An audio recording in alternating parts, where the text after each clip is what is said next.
સવારનો ટાઈમ છે. મમ્મી હંમેશાની જેમ ગટ્ટુ અને ચિંકીનું ટિફિન કરીને તેમને બૂમ પાડે છે. ગટ્ટુ, ચિંકી, જલ્દીથી તૈયાર થઈ જાઓ, તમારું ટિફિન પણ તૈયાર થઈ ગયું છે. મમ્મી, આ શૂલેસ નથી બાંધી શકતી, ઊંધું થઈ ગયું. હે ભગવાન, હજી સુધી શૂલેસ નથી બાંધી. હવે લેટ થઈ જઈશ. સ્કૂલ બસ રોજની જેમ આવતી જશે.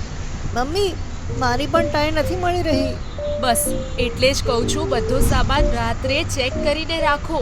હવે ટાઈ ના મળી તો ગયા વખતની જેમ તારી ક્લાસ ટીચર તને પનિશમેન્ટ આપશે અને પછી તું રડીશ. તમારી બસ પણ આવતી જશે. આ લે ચિંકી, લેસ બંધાઈ ગઈ છે. મમ્મી, મારી ટાઈ. ઊભો રે, કાલે ધોબી પાસેથી જે કપડાં આવ્યા હતા એમાં જોઉં છું. ત્યાં જ મેદાનમાં બસના હોર્નનો જોરથી અવાજ આવે છે. અરે હજુ કોઈ તૈયાર નથી થયું, બસ આવી ગઈ.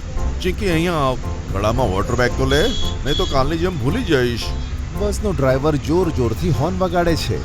મમ્મી જલ્દીથી ટાઈ કાઢે છે અને ગટ્ટુના ગળામાં જલ્દી પહેરાવી દે છે. અરે બાબા, ગળામાં ભરાવી દે ને ટાઈ. ગટ્ટુ, રસ્તામાં ઠીક કરી દેજે. ગટ્ટુ, ભાગ. બસે 2 વાર હોર્ન આપ્યો છે. જો ચૂકી જઈશું તો આટલે દૂર મારે મૂકવું પડશે. પપ્પા અને મમ્મી ગટ્ટુ અને ચિંકીનો હાથ પકડીને ગેટ તરફ ભાગે છે. અરે જલ્દી આવો, મોડું થાય છે.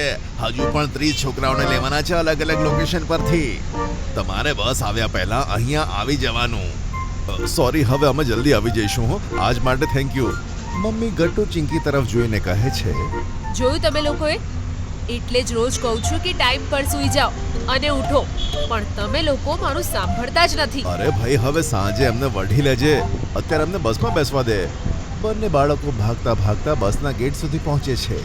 કંડક્ટર એક કરીને તેમને બેસાડી દે છે. બસની અંદર ગટ્ટુ અને ચિંકીને જોઈને બધા બાળકો તેમને હાઈફાઈ કરે છે અને ગટ્ટુ ચિંકી પણ હાઈફાઈ કરે છે. થોડી વાર પછી બંને પોતપોતાની સીટ ઉપર બેસી જાય છે. સુધા, થોડી આગળ ખસક ને, તું મારી સીટ પર બેઠી છે. નહીં જાઓ, આ મારી સીટ છે. જુઓ ને કંડક્ટર ભાઈ, આ શું થઈ રહ્યું છે? અરે સુધા, તારી સીટ પેલી છે, આ નથી. કાલે કીધું હતું ને. અચ્છા તો બેસ. એક કામ કરીએ તો અહીંયા જ બેસી જા. આપણે બંને સાથે ચોકલેટ ખાઈ લઈએ. અરે ચિંકી, મારી ટાઈ સરખી કરી દે ને તું. ચિંકી ગટ્ટુની ટાઈ ઠીક કરે છે. આ જોઈને સુધા હસવા લાગે છે. અરે હસે કેમ છે? ગટ્ટુ આટલો મોટો થઈ ગયો અને એને હજી સુધી ટાઈ બાંધતા નથી આવડતી. તારે શું છે? ચિંકી મારી બહેન છે અને મારા બીજા કામ પણ કરે છે. સુધા ગટ્ટુને હેરાન કરે છે. ગટ્ટુને ટાઈ બાંધતા નથી આવડતી. ગટ્ટુને ટાઈ બાંધતા નથી આવડતી. ગટ્ટુ મોઢું ફૂલાવીને બેસી જાય છે. ત્યાં જ આગળનું સ્ટેશન આવે છે. ત્યાં ગટ્ટુનો બેસ્ટ ફ્રેન્ડ બંટી અને ચિંકીની બેસ્ટ ફ્રેન્ડ ગુડ્ડી ચઢે છે. બંને દોડીને ગટ્ટુ ચિંકીને હગ કરે છે. ગુડ્ડી, હું બસ ચોકલેટના ટુકડા જ કરવાની હતી. હવે આપણે પાંચે મળીને ખાઈશું. વાવ, ખબર છે મમ્મીએ બધા માટે સેન્ડવિચ મોકલી છે. વાવ, આમાં ચીઝ પણ છે શું? ના, એમાં ફેટ હોય છે. મમ્મીએ વેજીટેબલ સેન્ડવિચ બનાવી છે. ઊભો રે, હમણાં આપું છું. મને તો 2 પીસ ખાવા છે ગુડ્ડી. કાલે પણ તે એક જ પીસ આપ્યો તો. અરે ઊભી રે, આજે મમ્મીએ મોટી સેન્ડવિચ મોકલી છે આપણા બધા માટે.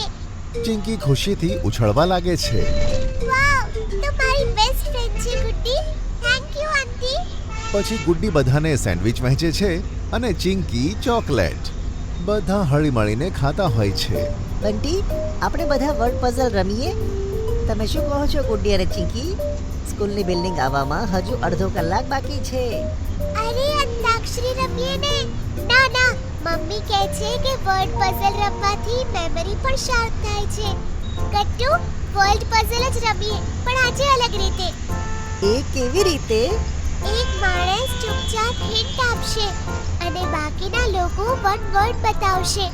વાવ, આ તો ખૂબ જ સરસ આઈડિયા છે. એક કામ કરીએ, તારાથી શરૂઆત કરીએ, જેથી બીજા લોકો પણ રૂલ એન્ડ રેગ્યુલેશન જાણી લે. ત્યાં જ સ્કૂલ બસની બ્રેક એકદમ જોરથી લાગે છે અને બંટીના હાથમાંથી સેન્ડવિચ પડી જાય છે. બંટી બિચારો ઉદાસ થઈ જાય છે. અરે આ તો પડી ગઈ અને તેની ઉપર માટી પણ લાગી ગઈ. મમ્મીએ નીચે પડેલી વસ્તુ ઉઠાવીને ખાવાની ના પાડી છે. મને ખૂબ જ ભૂખ લાગી હતી. તેનો ઉદાસ ચહેરો ગટ્ટુ, ગુડ્ડી અને ચિંકી દેખી નથી શકતા. એક કામ કરીએ, આપણે બધા આપણી સેન્ડવિચમાંથી એક ટુકડો બંટી સાથે શેર કરીશું, જેથી એને પણ સેન્ડવિચ ખાવા મળશે. અરે ના, તમે લોકો ખાઈ લો. પણ ત્યાં સુધી બધા એક એક પીસ બંટીને આપી ચૂક્યા હતા. અરે આ શું કરે છે? બીટરૂટ તો બધાએ ખાવું જોઈએ, તેમાં આયરન હોય છે, મમ્મી કહે છે ને ચિંકી. અને હા, આને અને ગાજરને ખાવાથી ગાલ પણ એકદમ લાલ થઈ જાય છે, ચહેરા પર ગ્લો આવે છે. મમ્મીએ કીધું છે શિયાળામાં તો રોજ ખાવા જોઈએ, એનાથી ઇમ્યુનિટી પણ વધે છે. તે એકદમ સાચું કહી રહી છે. પ્રોમિસ કર, આજ પછી તું ક્યારે તેને નહીં ફેંકે. ઓકે બાબા, પ્રોમિસ. ચિંકી પિંકી પ્રોમિસ. ના ના, ચિંકી પ્રોમિસ.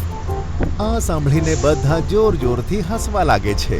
અરે ચિંકી, હવે તું વર્ડ પઝલ તો બતાય, જલ્દીથી સ્કૂલ આવી જશે. 10 મિનિટ પણ નહીં લાગે સ્કૂલ આવવામાં. કંડક્ટર ભાઈ આ બધું જોઈ રહ્યા હોય છે. બાળકોની એક્ટિવનેસ જોઈને તે ખૂબ જ ખુશ થઈ રહ્યા હોય છે. ચિંકી પોતાની જગ્યાએ ઊભી થઈને કહે છે, કરી દે છે જે ગાલોને લાલ, કહે છે બધા શાકભાજી, પણ છે એ ફળ.